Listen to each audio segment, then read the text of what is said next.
Hey, good afternoon, good morning, good evening, wherever the heck you are, whatever you're doing, I'm glad you're here. Hey, I'm wondering, have you ever wanted to ethically influence people? Not manipulation, but actually ethically influence people? Well, today we are in for a treat. Today we get to have a chat with Brian Ahearn. He's the author of the new book, which is fantastic, by the way, Influence People. And people is an acronym for powerful everyday opportunities to persuade that are lasting and ethical, which I really, really love. And this is a great book. I got recommended to it by a past guest from Dory Clark, and it is dynamite. So super excited that Brian's here. If you want to know about Brian, he is brilliant. He's one of only 20 people in the world who is a Cialdini certified influence expert, which is really, really cool. Dr. Cialdini, his work and influence is fantastic, and Brian's is awesome as well. He facilitates a 2-day Principles of Persuasion workshop, and he's one of only a handful that get to lead the Cialdini Moment Maker workshop. So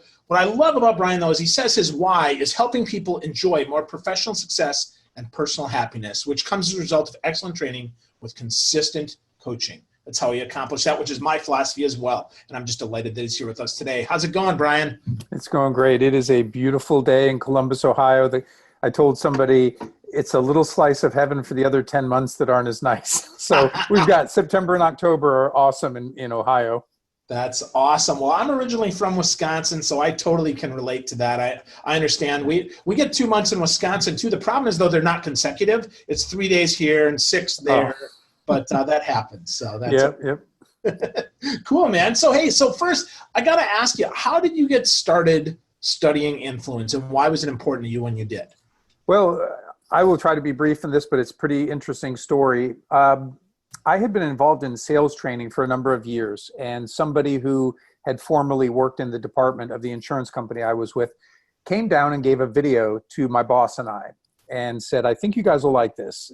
And we watched it. It was Robert Cialdini presenting at Stanford. And right away, the light bulb came on. I thought, holy cow, this is all the psychology that underlies the sales training. It's why the techniques that we teach, why they work. And so I was fascinated by that.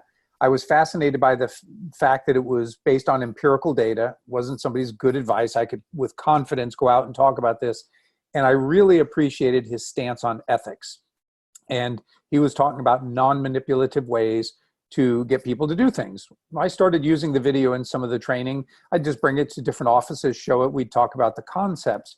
But what really got me into this then was signing up for Stanford's marketing. And sometime later, I got a marketing flyer, and it had bold letters at the top. It said bestseller. Right underneath it in bold letters, it said, call it influence, persuasion, or even manipulation, right in the headline. And I thought, wow, I cannot believe they would actually use that word. He's so clear about non-manipulative ways.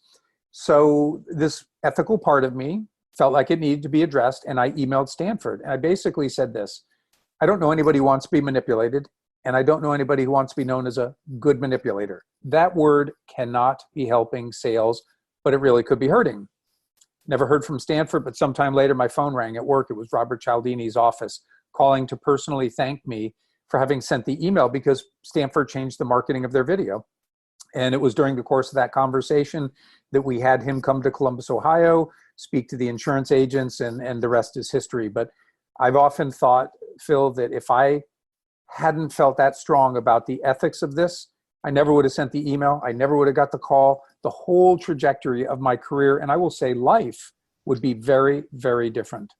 Wow. So one bold choice, one strong belief, one ethical dilemma, if you will, and Yep. it changed the entire trajectory of your life. So is that really how powerful influence can be, though? I mean, that sounds like that influence that you had on Cialdini certainly influenced him, but that certainly has influenced you as well. Oh, absolutely.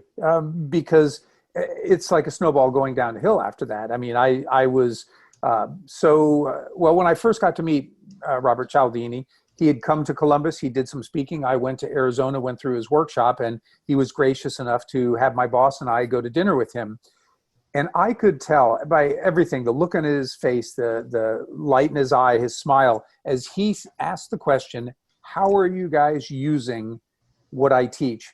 And we began to talk about it. He leaned in. He was so into how we were using his material to try to better the results of the company that I worked for. And I just remember thinking, that's somebody I want to be associated with. So yeah, there was influence swirling all around that. Awesome. Well, let's get started here. Let's define influence though, Brian, because there's a lot of different ways that people define influence, right? Influencers or to be influenced. So can you define what you mean in the book, influence people? What exactly are you talking about, please? Well, I always say influence is all about people because we can't persuade things. And I use this example a lot. I say it doesn't matter how good I am at persuasion. I can't come home and talk to my lawnmower and get it to start on a hot summer day. But I have had success talking to my wife or daughter to get them to start the lawnmower and cut the grass because I can influence people. And then when I talk about what it means to persuade, this is where I differ from some people. Persuasion, I think, is more than changing hearts and minds. It's about ultimately changing behavior. Because even if someone's heart or mind is changed, that doesn't necessarily mean their actions are going to change. And when you want someone to do something, it's not enough for them to say, that's a good idea. You want them to say, and I will do what you're asking. It could be your kids doing their homework. It could be their chores. It could be somebody at work. It's not enough to think that's a good idea. And so my default for this is Aristotle's definition of persuasion, which he says is the art of getting someone to do something that they wouldn't ordinarily do if you didn't ask. I think that's the best definition I have come across in the nearly 20 years I've been studying this in depth. Wow. So would you say that sales is the same way, or is sales something different, Brian? Well, I do differentiate persuasion from selling. Now, I will say that the core selling is all about persuading and moving people to action. But selling is only a subset of persuasion because there's a lot of things where people will use the term, well, we're always selling. Really, I say we're always persuading because I do look at a sale as ultimately where money is transacted.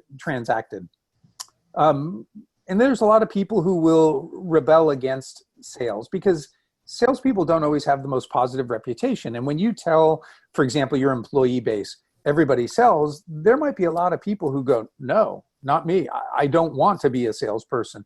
But I think most people recognize every day, all day long, we are trying to influence other people to get our needs met, to get work done, and all types of other things. Interesting. So persuasion's at the heart of that. Sales is a small subset of that. We all persuade. We don't necessarily all sell. Okay, I can absolutely buy that. Well, there's 7 components that you mentioned, 7 different ways that we influence and persuade. You talk about reciprocity, liking, unity, consensus, authority, consistency, and scarcity. Are those in order, or what's the philosophy behind those, Brian? Well, some of the philosophy is when you are trying to move somebody to action, we need to think about what is most important. For example, early in a sale, it's going to be building a relationship. So and maybe it won't be a relationship, maybe it's going to just be rapport because you might only have a one and done deal depending on what you're selling. So tapping into something like liking, obviously, that if somebody likes you, they're more likely to buy. If you are helpful, if you do something for someone, engage some reciprocity, they're more likely to maybe do something for you in return. And that principle of unity that Robert Cialdini introduced in the book Persuasion goes much deeper than just liking. It's about a shared identity. And the best example that I can give you on a shared identity would be the example of my father, who served in the Marines during the Vietnam War. When my dad meets another Marine, particularly one who's been in combat, I would swear that he is closer to that person than me, his own flesh and blood, because they have an identity. They've experienced something that very, very few other people can understand. So by tapping into any of those 3, you really can start to build at a minimum rapport, or if it's longer term, maybe a relationship with somebody. And the more they like you, the easier it is for them to ultimately say yes. So that was kind of the logic of putting those 3 at the beginning. Next, when it comes to selling, is overcoming uncertainty or objections. That's the term that we use typically in sales. And when somebody is potentially objecting, if you can tap into that principle of authority, which is all about expertise, people believe experts more, or you can tap into consensus. What are other people, especially people like you, what are they doing? That tends to reduce some of the uncertainty, some of the objections, and make it easier to move to the final stage in selling, which is closing. And typically, two principles that are very good there are principle of consistency. People feel this internal psychological pressure to be consistent in word and deed, and also scarcity, that fear of, well, what will I lose if I don't take this action? So those two are especially good at helping people close the sale. And so that was kind of the logic of the flow. Cool. So let's talk about the last one first, and then we'll go through a couple examples here. And that is the whole scarcity, the what will I lose? And that was one of the things that I really was fascinated by in your book. You talked about how people are motivated more by what they might lose, by what they might gain. And now, does that go along with the whole idea of, we sell painkillers versus we sell vitamins, or is that a totally different topic, Brian? I can see the analogy there. People will work harder to feel good than they probably will to feel excellent, right? When we're in pain, we will do what we can to relieve that pain. When we're not in pain, we may not feel so motivated to move to the next level and lose 15 pounds or something like that. But when it comes to the principle of scarcity, social psychologists believe that over the course of evolution, people who are more sensitive to what they may lose as opposed to what they may gain would have had a better chance to survive. Having an abundance would be wonderful, but not having enough, that could be the difference between life and death. And those who were more sensitive there were the ones who tended to survive. And there's no gene to point to, but it is empirical data to say that human beings feel the pain of loss anywhere from 2 to 2.5 times more than the joy of gaining the same thing. David won a Nobel Prize for his work with Amos Tversky in that area. Okay. Interesting.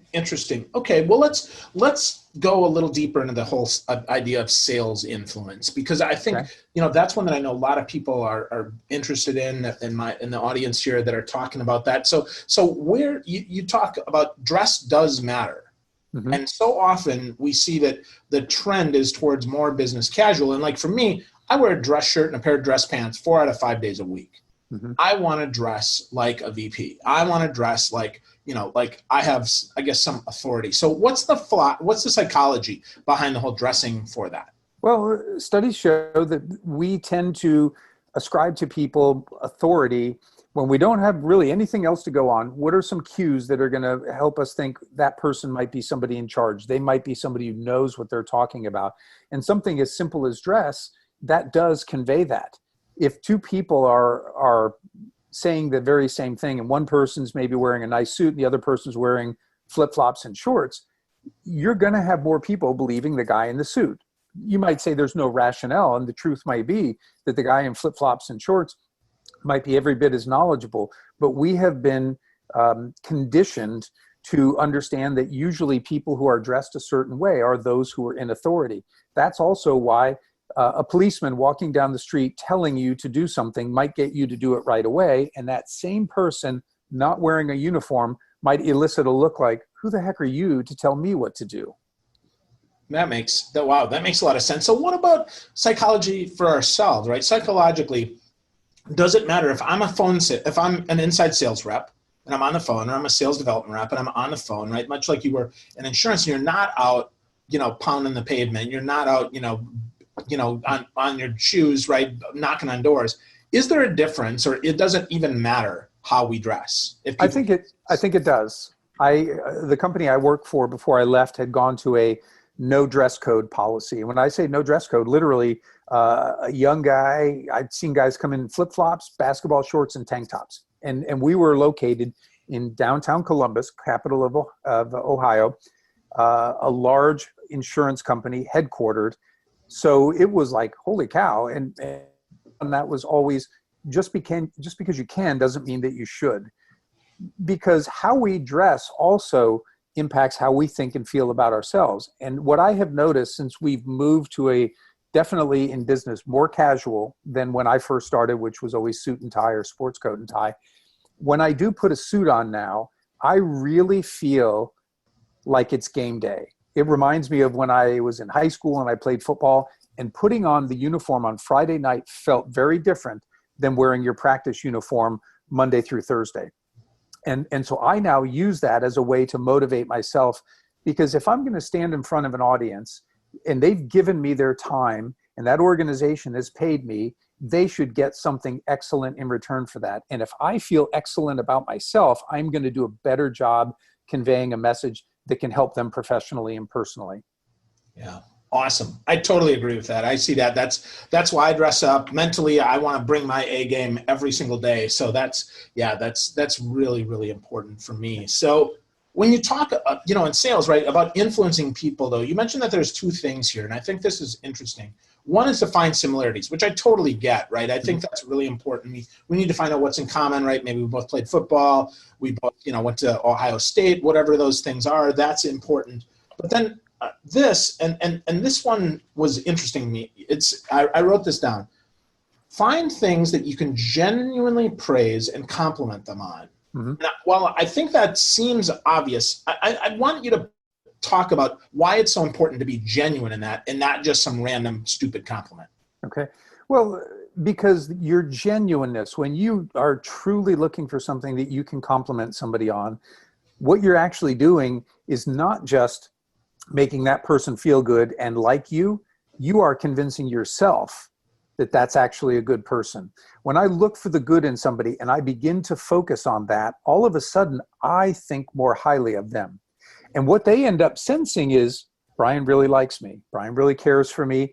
And that's what opens them up. It's not just, oh, I like Brian. It's, I recognize that he has my best interest at heart. And the other thing that's really important about this too, when it comes to manipulation, if I am focused on what we have in common and what I can compliment you on, and I truly come to start liking you, Phil, well, I would never manipulate my friends. And that is the difference maker. Now nobody has to worry about manipulation. I truly like you. I want the best for you. You sense that you are far more open to what I might suggest. It becomes a win for everybody. Awesome. I really dig that. So folks, if you're listening, we're about halfway through with Brian Ahearn, the author of the great book, Influence People. It's fantastic. I read it. I got it, as I mentioned at the beginning, from as a result of Dory Clark mentioning on Twitter, talk about influence, right? Dory just tweeted about it, and immediately I went and purchased the book and followed Brian and asked him to be on the show. So really strong example of influence. And when we talk about that, let's talk about social media, Brian, because so many of us are using social. And I love what you said. You said that Facebook doesn't change anyone's opinion. So why is that?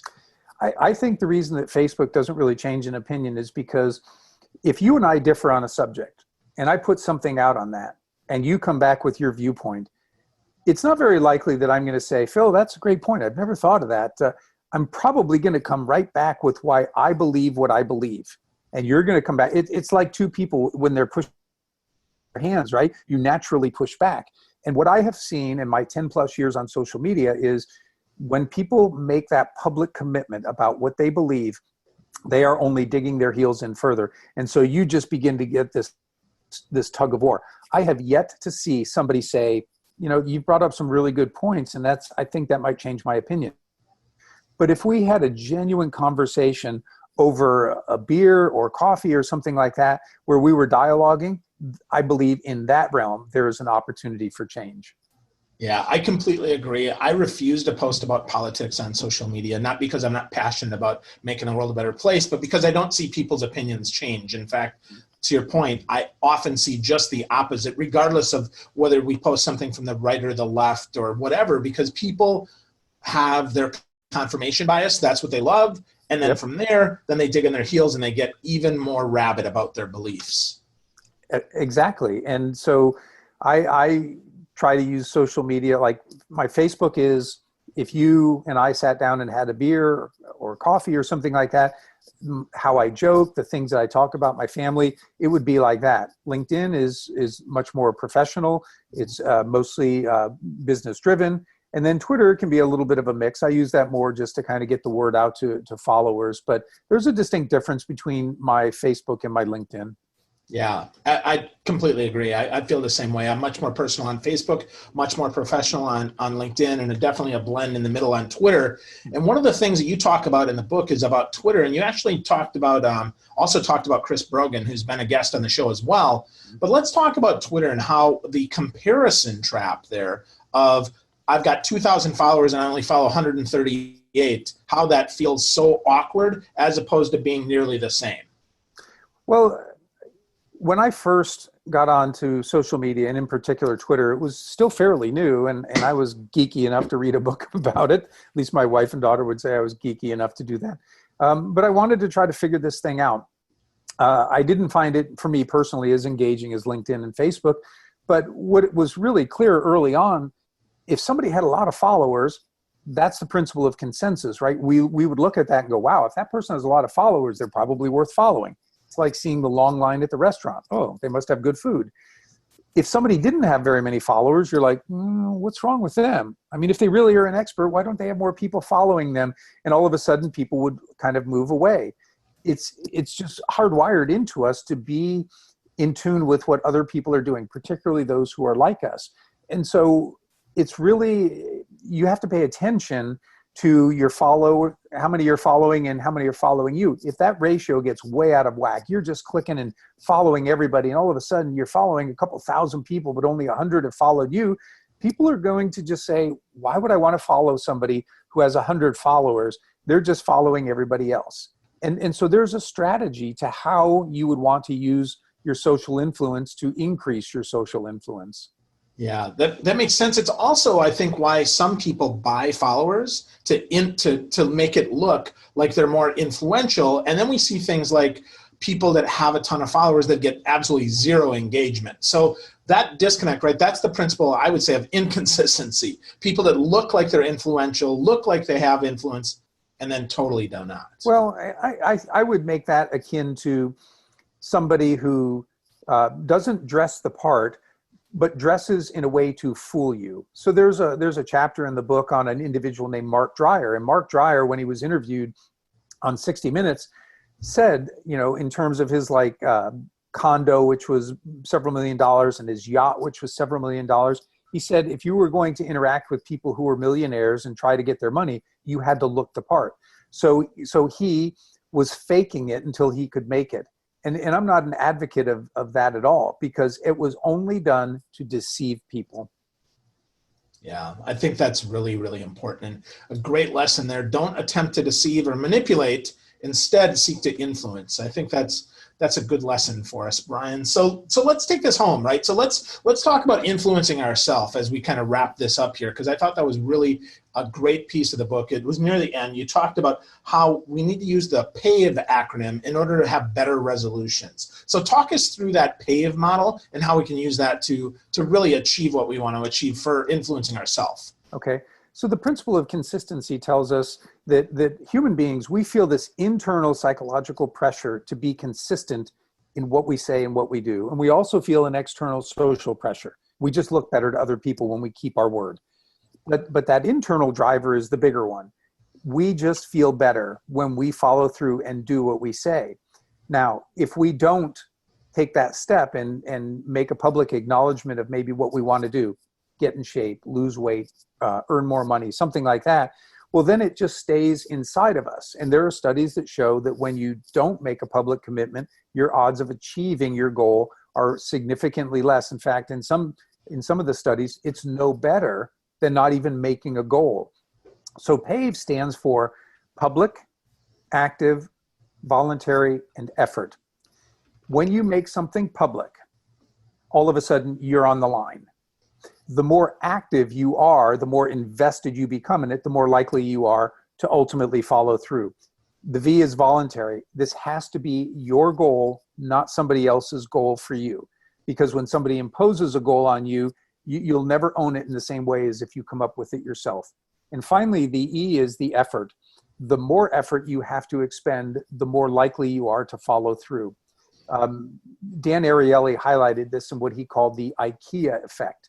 That people would buy furniture from IKEA that is, quite frankly, probably not as nice as other furniture they could buy, but people tend to love it because when you get it home, you got to put it together. And it's not like you got a hammer and saw or anything, but you have to work to put it together. And it's that old thing. Phil, did your mom or dad ever tell you when you were a kid, save your money and buy it yourself? You will appreciate it more? Absolutely, all the time. And we did, because if God forbid, whatever we bought, if we lost it or it broke or something happened to it, we felt way worse than something that was just given to us. And that's really what we're talking about here. The more effort you put into something, the more you own it, the more you want to see it come to fruition. So I think if people stop and think about that acronym, what is my goal? I want to make it public. I need to then take some active steps to get me going. It has to be voluntary. It has to be mine. And the more effort I can put forth, those will up the odds that you will personally follow through and do what it is that you want to do, your goal. Wow, that's fantastic. So that's public, active, voluntary, and effort. And that reminds me of many years ago, I worked for a gentleman by the name of Dick Strawn. And Dick was all about thinking like an owner. And those 4 words that you talked about, right? It was voluntary to do that. We all committed to it together. It needed effort and it needed to be active, something that we did. I think that was the secret. And though Dick didn't know that acronym, I can tell you that was really helpful, Brian. That's really good. Great. I like acronyms because they can end up being very easy to remember. When I'm doing a workshop, what I talk about is you want to pave the way to success. And I'll have a picture of a paver up there, but obviously, it drives home the picture, the word, and then the concept, and it's more likely for people to remember it. And my job is to help them understand these concepts and understand them for the long term.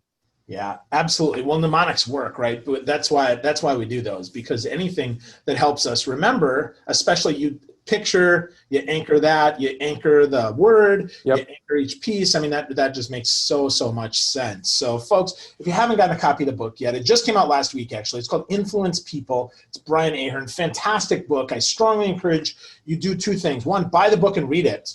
And then, and Brian suggests this in the book too, and I love this, take a chapter and put it into play. Pave the way to your success, just like Brian told us how we can. So Brian, last words here. Any last thoughts on influence maybe that you didn't get to, or an encouragement for people that are getting started on the influence journey? Influence is a skill like any other skill.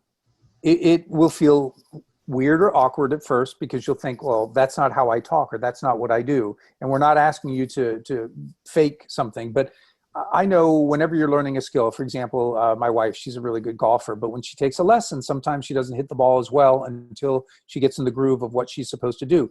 It may feel awkward, but it's a skill. Keep at it. Take this stuff, weave it into your own words and personal application, and all of a sudden it becomes part of who you are. And you'll know that when people jokingly tell you, I know what you're doing. And sometimes I'd say, tell me. And they would point out some things that truthfully I hadn't consciously thought of, but it was such a part of me that's just how I ended up communicating. And I was like, wow, that's really good. So stick with it. And it's something that you have to continue to learn, practice, and grow at. Awesome. That's fantastic. Fantastic. So, Brian, last question for you here, sir, as we wrap this up about Influence People, Brian Ahearn's new book. Fantastic stuff. If people want to connect with you more, if they want to get to know more about your work, obviously they should go to Amazon or wherever great books are sold and get a copy. But what else can they do to get more connected with you and get some more of your greatness? Okay. Well, first of all, if they go out to my website, which is influencepeople.biz, out there you'll find tons of resources. I've been blogging weekly for more than 10 years. You can sign up for the blog every Tuesday morning. You would get that in an email format. I've got lots of videos. I've been guests on dozens of podcasts. I always post those out there. So there's lots and lots of resources on the website. Obviously, connect with me on LinkedIn. Now, if you're listening to this and you reach out to connect to me and you don't put in a note about having heard me on the show, expect that you will get a reply back that will say, thanks for reaching out to connect. How'd you come across my profile? And I do that for a couple of reasons. One, I want to understand where people are coming and why they're connecting. And 2, it opens up the door to be social, because I've literally had people say, well, actually, I just clicked on the connect link. I hope that's okay. And I'll reply back and say, hey, it's your lucky day. And then we'll get a little banter going. But now we get to the social part of social media.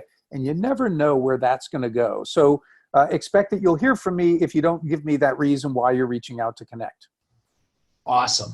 Awesome. Awesome. That's super easy to do. Brian Ahearn, that's Ahearn. The book, folks, is Influence People. You go to influencepeople.biz. You can check them out and learn all about how to influence people ethically, which I think is super great. So Brian, thanks so much for your time today. I really, really appreciate it. It was really good. Thank you for having me on. It was my pleasure. Thank you.